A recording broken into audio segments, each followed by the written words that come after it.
Hello and welcome to our webinar, Building Resiliency for Tomorrow's Threats, brought to you by AppRiver. I'm your host, Katie Bavoso with the Channel Company. The impact of the COVID-19 pandemic forced us to communicate, collaborate, and share data and information outside of our office networks and rely on our cloud and email applications more than ever before. Cloud spending jumped 37% in just the first quarter of 2020 and has continued rising ever since. However, this has widened the landscape for bad actors to find ways to access your client's cloud data. For more on this trend and how to prevent it, I'm joined by Senior Director of Channel Marketing at AppRiver, Justin Gilbert. Justin, welcome. Good to see you. Thanks, Katie. I appreciate it. Thanks for having me here. Oh, of course. We're happy to have you. Let's get started with our first segment today. It's called An Unsafe Landscape. So first, paint a picture for me here. Describe the current threat landscape. How has it changed over the last year, and what threats are most commonly occurring now? Sure. So, as everyone is aware, there's tons of news stories happening constantly with these big attacks. There's SolarWinds. There's Microsoft itself had some attack problems, and then most recently is the beef industry, which who saw that coming? Really where attackers make their money, that's the news. But where attackers make their money is with the small to mid-sized businesses. And those sectors, still have the primary attack vector really still is email. There are tons of ways that attackers can start a breach, but it almost always happens through the email. SolarWinds, one of the biggest attacks that's ever happened, started with someone gaining access to a mailbox, a Microsoft 365 mailbox specifically. And so it really hasn't, the types of attacks haven't really evolved, but what really has evolved is who's doing the attacking. Malware, things like that are all still very common this year. What really makes it challenging, honestly, is that you now have a distributed workforce for sure. Absolutely. I mean, look at what we're doing right now. This is very much a part of our daily, day-to-day life. So with that said, Justin, how easy is it for bad actors to launch cyber attacks on businesses, and how has this behavior evolved recently? You talk about malware, but that's just a word. Tell me more about how that action has evolved. Sure. So, when I first started doing this, like 15 years ago, you had this image of people, and people still have this image in their head of, some nerdy guy working in a basement, and he's got decades of experience of, breaking into systems. And a long time ago, that actually was the case. Maybe not the basement part, but people did have to have a lot of experience and knowledge to be able to pull off these attacks. With the advent of, the underground internet and, Bitcoin and all these different ways to purchase things secretly, you now have people going online and buying pre-built kits. These are kits that are plug and play, where someone as dumb as myself can go and launch a full-blown attack with limited technical knowledge. All they have to do is drop a kit into a server that they purchase. In a lot of cases, they do what's called living off the land attacks, where they drop it onto Microsoft's own ecosystem, into their Azure environment. They use that to then attack their own customers, the Microsoft customers. And so, what's really changed is that because it's so easy now to do these attacks, you have so many more of them happening, because it's just kind of opened the floodgates to the number of people who are able to pull these off. And so that's why it feels like there's more. It's because there really is more, because it's so easy to do these attacks now. Bad actors really have expanded from just an individual to what it sounds like a team of buyers. Really, it's whoever can have the highest price at this point can launch that attack. So going into question 3, what resources do businesses lack to keep their data safe, and what makes them the most vulnerable to becoming a target? I would say the things that keep someone from being protected is really a trusted IT resource, right? Here at the Channel Company, you guys are deep within the managed service model. You guys have tons of partners who trust you and your insights. And that's what really a lot of these companies, they don't have. They don't have a trusted IT resource to help walk them through all of their potential gaps. They need someone there to be able to kind of walk them through that. And then, the partners that are there, they need to have, a deep understanding of, the full threat landscape, all the way from, like what you need to do to protect against all the different types or stages of attacks, I should say. So that's from detection to prevention, detection, and remediation, and building that resiliency in by being able to quickly recover cloud-based data even. So are the native tools inside Microsoft 365 enough to protect client and users? They are good, right? Like Microsoft does not have a poor, filtering engine. They don't have, a poor security auditing system. But the problem really stems from the fact that attackers go after the biggest target in the room. Mac and Apple are, kind of famous because they were built on the Unix platform. And so people who are fans of them said, well, it's so robust, and that's why it never has, there's never malware on a Mac.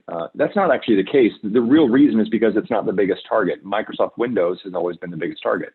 And the same holds true for the Microsoft 365 platform. It is the biggest target in the room. And so attackers are not going to waste their time trying to target someone who might still have a legacy Yahoo account. They're going after the biggest target in the room because it has the biggest potential payout. And so it's not that their platform isn't good. It's just that, in order for an attacker to get their attack off the ground, they always test it against Microsoft's own systems. And so that's why you have to layer something in front of that. Absolutely, Justin. And that brings us really nicely into segment 2, which is called the right tools for the job. So question 1 in this segment, what solutions should MSPs be providing their clients to best protect them from modern threats? Maybe not any specific names just yet, but what general tools should they be providing them? Yeah, for sure, MSPs should offer, and this goes without saying, a managed security practice. If you have a customer who's a project-based customer, someone who's just paying you for services and hasn't yet seen the value of your own ability to manage their entire security stance, that's first and foremost. Your customers need that, and you should realize that you have a ton of value in doing that for them. Reselling services is great, but your expertise in wrapping your knowledge and your constant monitoring of their security, that's going to be the best thing you can do for them. Beyond that, obviously, I think you should have a backup in place. You look at the company that just paid $11 million to be able to recover their data because they didn't have a backup of it. So that's one, is a backup, and not just a backup of on-premise, data, but a backup of their cloud data as well. And that's a backup of their Microsoft 365, maybe their Salesforce instance, things like that. Like having that backup in place is key to building that resiliency that you need for your customers. But of course, it goes without saying you need to have something that actually prevents the attack from ever happening. And that's where, email threat protection of some sort comes into play. And then you have to prepare for the worst. And preparing for the worst means you have to be able to detect those threats. There are multiple ways that you can do that on devices themselves, but also you need to be able to detect when someone's breached into cloud ecosystems. And so that goes with that thing I mentioned before, which is, the prevention, detection, and the recovery. So you've mentioned a lot of tools, a lot of resources right there. So tell me, how does AppRiver rise to this challenge with the secure cloud? Yeah, so our secure cloud platform, what it is built to do is it's built to integrate with the Microsoft 365 ecosystem, because once again, they're the biggest target, but they're also the best platform out there for your customers in terms of productivity. And so we have been selling the Microsoft 365 service to our partners since day one, since Microsoft launched it back in, I think it was 2011. And we built our entire platform and all of our services to wrap around that. So our Microsoft 365 service, we have a Microsoft 365 security audit for detection. We have advanced email threat protection that wraps around it. And because we protect millions and millions of mailboxes, our email threat protection isn't just using things like rules to protect customers, which is kind of an older way of doing it, but it's actually using network traffic patterns to make sure that as zero-day threats emerge, we can spot them before they're even a known entity out in the wild. And then, of course, we have our cloud backup, which backs up Microsoft's own system, as well as things like Salesforce and Dropbox and a bunch of other services. Justin, one of the highlights of the Secure Cloud is Security Audit. What is Security Audit, and how does this benefit your partners and their customers? Sure. So it goes, the very first thing I have to say is that our security audit service is 100% free for our partners. And so one of the very first ways it benefits a lot of our partners is our partners actually use that as a service to be able to resell to their customers. The way it's used is, Microsoft themselves have their own security audit platform. But their security audit platform takes a lot of configuration, a lot of setup to make it work. And it doesn't look at the same things that ours does. Ours was built from the ground up to help partners sell more managed services, and that's it. That's all it's designed to do, is to help them sell more managed services. Now, it also has the added benefit that it helps them to be able to uncover potential breaches and potential issues and security gaps within their Microsoft 365 tenants. But it does so in a way that helps them position their own services to new customers as well as to existing customers. It looks for things like, some basic things like, is there a forwarding rule set up that shouldn't be? And then it goes deeper into looking at the tenant and to understand, password policies to see where there might be gaps. But then the fantastic thing is there's actual, remediation built into that. So instead of having to go and build out a PowerShell script to go solve things or to go individually into each user, with a click of a button, you can solve these issues quickly and easily, all within our platform. Wow. So the threats businesses face now could be totally different a year from now. And we always have to be thinking at least that far ahead. So how does AppRiver solve for new threats? Sure. So, when it comes to new threats, I mentioned briefly, we have this really amazing ability to monitor network traffic patterns. That's one way, right? Like from the ground up, we are built with throwing human bodies at the problem versus just technology. And so we have a team of security analysts who are constantly monitoring the network traffic patterns of all of our customers. And so we're able to, grab zero-day exploits before they ever really hit our customers. But beyond that, there's different types of threats emerging that we're always looking at. So, for one, we're obviously, as a company, we're always looking at acquiring other technology that's going to, integrate with our existing solutions that make a lot of sense for our partners. But then, beyond that, we're also then, looking at how can we make our existing services more robust. Our security audit is a really good example. It's already amazing, but over this next year, our partners are going to get even more value out of it as it's able to start looking into other parts of the Microsoft ecosystem, including Azure and places like that. So beyond the mailbox and extending into the other services that Microsoft offers.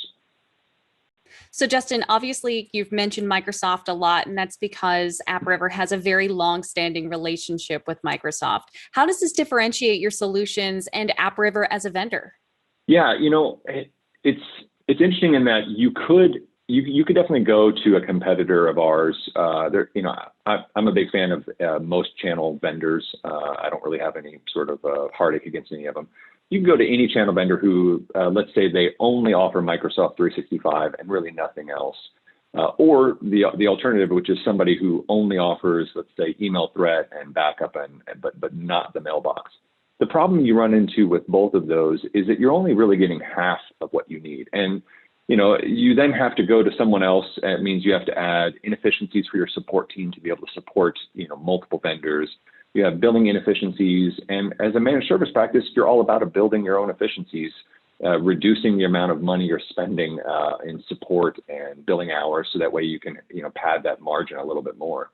And so what we do for our partners is we build those efficiencies in. You only have to go to one vendor for all of these. And then, consequently, because it's all with us, we have the ability to wrap everything around and create this really tight wrapper around the Microsoft 365 ecosystem that someone looking out from the outside in into the Microsoft ecosystem just wouldn't be able to do. Justin, that brings us into segment 3, a secure opportunity. So question 1, tell us about the AppRiver Partner Program. Where's the value add in becoming an AppRiver partner, and how is AppRiver investing in its partner base? Well, it started with about a year ago, actually. I was brought back into AppRiver. I had worked at AppRiver in the channel sales side for something like 13 years, and then I left to go play in the startup world. And they wanted me to come back to do something that neither AppRiver nor our parent company Zix had ever really done, which was to build a brand new partner enablement platform and program. And so I was excited about that, of course, because these are the partners that I've worked with for the better part of a decade. And I got to come back and build programs that just enable them to grow their businesses. And that's really what our company has focused this past year on, is developing programs that are not about helping you sell more of our services. I mean, sure, I want you to buy more of our services, and I think you will. But if I can help you as an MSP grow your business to land more managed service customers, you're naturally going to add more services along the way regardless. So our partner enablement is all really focused around helping partners to add one more customer, converting that next customer to managed services. And that's done through several different things. It's done through our MSP master class, where we bring these consultants from outside that are not from our company that help you to learn to scale your business, learn how to exit your business the way you want, learn how to sell managed services more effectively. We have Microsoft boot camps that help you get more effective at all sorts of things around the Microsoft system. And then we have VIP marketing, and really that's just an evolution of lead gen, where we basically invest in your entire lead gen operation and make sure that it's top notch. Well, you mentioned talking about growing partners' businesses, which is always something that they're looking to do. It's not always about the bottom line. It's about how they can invest in their future. So basically, just bluntly tell me, how can partners grow their businesses and make more money with AppRiver? Yeah, how can they make more money? Wow, that's the question that every partner wants to know, right? I would say that you can do that, first of all, by realizing your own value. It's easy to say yes to a customer who just wants to buy a service.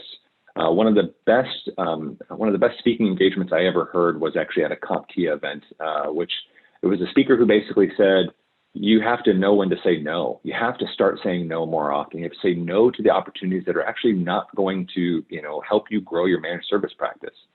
And so for partners who want to make more money, you have to learn how to say no to those opportunities that are not going to be a managed service business. Now, our managed service opportunity. Now, having said, you can't say no to everything. And so, you have to then also rely on your vendors to be able to provide you, not with leads, because so many partners have relied on vendors for leads for so long. And the problem with those leads is that they're not good. There's no vendor, including Zix or AppRiver, have ever been that good at handing over leads to their partner base. And the reason we're not good is because the prototypical customer who comes to a vendor is looking for $25 in licensing.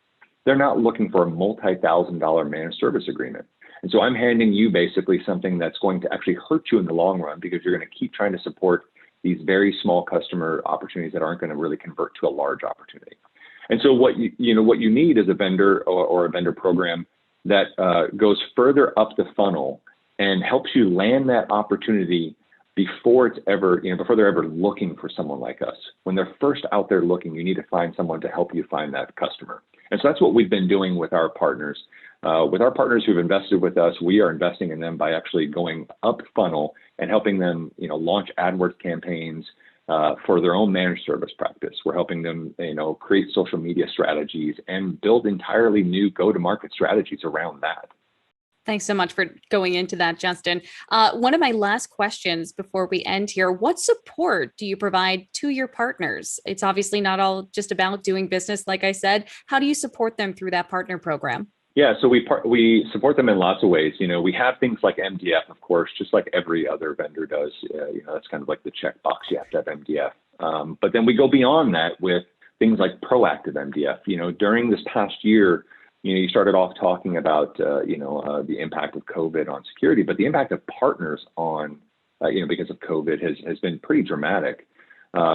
Things like opportunities that they would normally have by, going to events or getting referrals from other customers. Those sorts of opportunities have dried up a bit.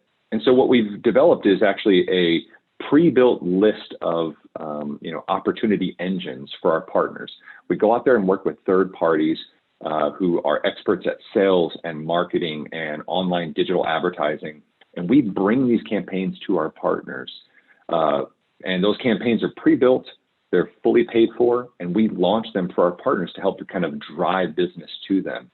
And so what we've really done is we've taken this approach that has always been special to us, which is our phenomenal support model, which is this really, really high touch support model that we're proud of. And we've taken it and we've put it into our marketing and our partner enablement platform. And Justin, my last question for you, obviously we can't cover every single thing today. So for those watching and interested, where can they go to learn more? Yeah, so you can go to appriver.com for sure. And when you go there, we have our partner section is the very first thing we have listed because it's the very first thing that's most important to us is our partners. You can also, reach out to us. I think we have plenty of stuff on the channel company's website that you can go and peruse information about our company. But yeah, go to appriver.com. And if you want to, you can go to my LinkedIn page. I always answer every partner or every partner prospect, whoever has a question. And more than happy to help you out in any one of those ways. Justin, thank you so much for your time today. That brings us to the end of our webinar. We look forward to seeing what AppRiver has in store for the rest of the year. And thank you at home for watching our webinar. Once again, I'm Katie Bavoso. Thanks for joining.